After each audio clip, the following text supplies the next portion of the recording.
polite cafe astrology panel. That's exactly what I want. This is for fun. Astrology is pattern match dressed up in Greek and Latin. Yes. Treat it like a very elaborate horoscope roast, but sometimes accidentally describes you too well. Okay. The headline version: Scorpio rising with Pluto sitting right on the ascendant, Aquarius, Sun, Mercury, Saturn piled in the third. I don't know what the fuck that means. Moon and Venus swimming together in Pisces in the fourth, Mars in Cancer. That's a private, intense, slightly haunted weirdo who thinks in systems and feels everything through the floorboards of the house. Holy shit. And then makes jokes about it so nobody notices how much he actually cares. Oh, fuck it, the guy, it's actually right. The online persona lines up almost too cleanly. A comedian who showed up on Paranormal Caught on Camera, streams tarot and horoscopes under a full moon, names dogs after demons. No, I named a cat after a demon. Calls himself a Finnish troll and an INFJ, and posts like someone who both believes the veil is thin and thinks most people talking about the veil are full of shit. Yes. Ghost World isn't branding. It's the chart leaking. What we got here? The engine, Scorpio rising plus Pluto conjunct and the ascendant. 25 degrees Scorpio rising with Pluto at 25 Scorpio is not subtle. People meet the intensity before they meet the jokes. You don't walk into a room. The room notices you and then has to decide whether it's intrigued or slightly uncomfortable. Yeah, that's how I've always felt. This is the placement of people who look like they know where the bodies are buried. Jesus. A magnetic, private, good at reading the undercurrent, terrible at small talk that stays small. That's just vague. Pluto on the ascendant also loves transformation, control, and the occult. You didn't get into ghosts and tarot. The chart already pointed at the basement. The travel channel credit, the witchcraft occult streams you cancel or run, the under the full moon hangouts. This is Pluto Scorpio doing what it does. Drag hidden stuff into the light and then make a bit out of it so it doesn't eat you. Yeah. Scorpio rising people often develop a public mask that's either very funny or very deadpan. Yours is both. The troll energy and the stay black nigga, fuck yeah, it's like it really knows me. One-liners are the rising sign's way of controlling the temperature. If you're laughing, you're not looking too closely at the Pluto. The dog? The mind. Sun. Aquarius, Sun, Mercury, and Saturn in the third. Sun at 7 degrees Aquarius, Mercury at 10, Saturn at 19. All in the third house. This is the part that writes the jokes, clocks patterns, and will argue with Tim Pool in the replies at 2 a.m. It really does know me. Aquarius Sun is the I'm not like other girls placement, except it's usually true. Detached enough to see the system, opinionated enough to roast it. Add Mercury right there, you get fast, original, sometimes cold communication. Add Saturn, the whole thing gets heavier and more structured.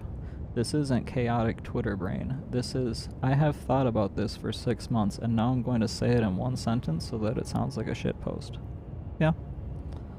Third house is siblings, neighborhood, short trips, writing, speaking, the local scene, comedian, podcaster, streamer who hangs in weird internet communities, fish tank adjacent energy, conspiracy something, whatever, fits. Saturn in the third can mean you learned to speak carefully, or you had to earn the right to be taken seriously, or your mind feels older than the room you're in.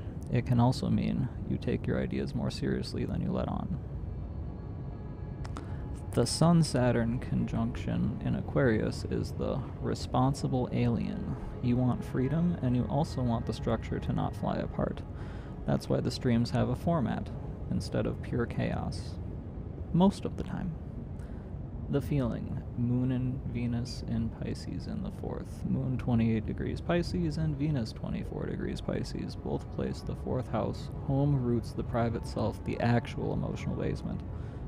This is the part that does not match the public troll. Pisces moon is porous. You pick up rooms. You absorb other people's moods and then have them go home writing them out. And then have to go home and ring them out. I can't read. Venus in Pisces is one of the more romantic, artistic, boundary optional placements. You can fall in love with an idea, a person, a haunting, or a bit, and then have trouble telling which one it is. The 4th house means this lives in the home and the inner life, the dogs, Marbus and Ghost. Come on. I didn't name Ghost, first off. I named Samara and I named Marbus, and Marbus is a cat. The private world, the I deleted my account because I got a weird feeling an hour before something bad happened story. Oh, that is true. I deleted my old Twitter account because I was like, something's fucking weird, and then like went to the store and came back, and then Charlie Kirk got shot and everyone got like super radicalized, and I was like, oh, fucking glad I missed that one. That's Pisces moon, 4th house, Scorpio rising having a moment. Psychic sensitivity without a good filter. You probably know when the house feels off before anyone else does. Yeah, I thought that was normal for like 30 years. You also probably need more solitude than you admit. Yes. The Pisces starts leaking into the Aquarius and everything gets foggy. Yes. This combo is why INFJ tracks for you. Introverted intuition, feeling function, a judging Saturnian,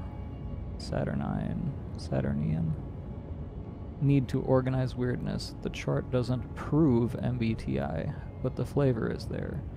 Private mystic who built a public comedian, so the mystic doesn't have to do customer service. Yes. Jupiter or Mars in Cancer. You act when you feel like it. Yes. Protective, sometimes indirect, excellent at defending the people in space you actually care about. Less excellent at just do the thing on schedule.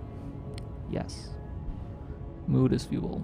When the mood is off, Mars in Cancer sulks or side eyes instead of charging. Yes. Jupiter in Libra. Luck through other people, aesthetics, fairness arguments, and groups. Friends and audiences matter more than you pretend. Uranus conjunct Neptune in Capricorn in the 2nd. Generational signature, but it sits in your money/values house. Unconventional ways of earning, dissolving old ideas of what a job looks like, spiritual or weird content that somehow still has to pay rent, comedian plus paranormal plus merch shop energy. Chiron in Leo, the wound is around being seen, being special, performing. Comedy is a classic Chiron and Leo move. Get on stage so the wound has a job. The Finnish troll and ghost world naming is also Chiron.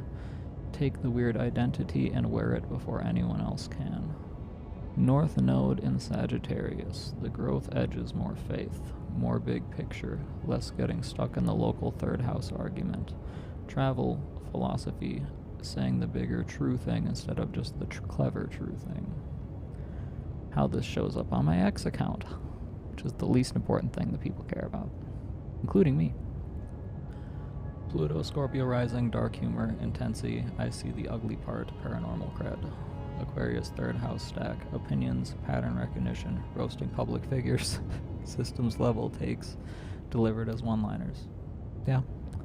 Pisces 4th, the actual softness and the occult tarot full moon streams live here.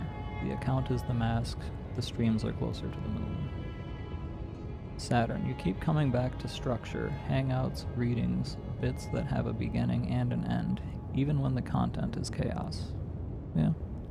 The Finnish troll bit plus INFJ self-label, as seen on Travel Channel, is a very 3rd house Aquarius, 1st house Pluto. Here's my weird identity. I already packaged it so you don't have to. Grok wrote that for me. I didn't write that. My bio. Estimated IQ range. Not science, just the chart talking. Strong Mercury in Aquarius conjunct the Sun, and Saturn in 3rd house says, sees the pattern, then builds the cage for the pattern signature. Good at systems, abstraction, verbal precision, and holding a weird idea long enough to make it funny. Pisces moon adds associative, non-linear leaps, the kind that make people say, how did you get there? Saturn keeps it from being pure stoner philosophy. Fun range, I'd throw the table at 125 through 138, comfortably above average, with spikes in verbal and pattern intelligence. The occasional, why are you like this moment that looks either insight or bit. Saturn can make people underestimate you at first because the delivery is dry or trollish. Then the sentence lands and they realize you actually thought it through. That's the reading, Mr. Magic Computer Man style. Scorpio rising with Pluto on the door. Aquarius brain in the hallway. Pisces heart in the basement. You make jokes so the basement doesn't flood. The chart and the page match more than they should. If you ever want the house's aspects or current transits picked apart the same way, bring another screenshot. Crazy. It's actually pretty spot on. I don't know if I actually have a 125 through 138 IQ, but I'll take it. I think it's close to what my dad's was. I think my dad's was like 142. That makes sense. Average is like 90. It used to be 100, but then they started including African Americans and they had to drop it to 90 because it's like that's how averages work. I didn't make the rules. They also changed the cutoff in the 1960s for being mentally retarded from, was it like 80 to 70? And that was because of including African Americans. Anyways, you can look that up yourself.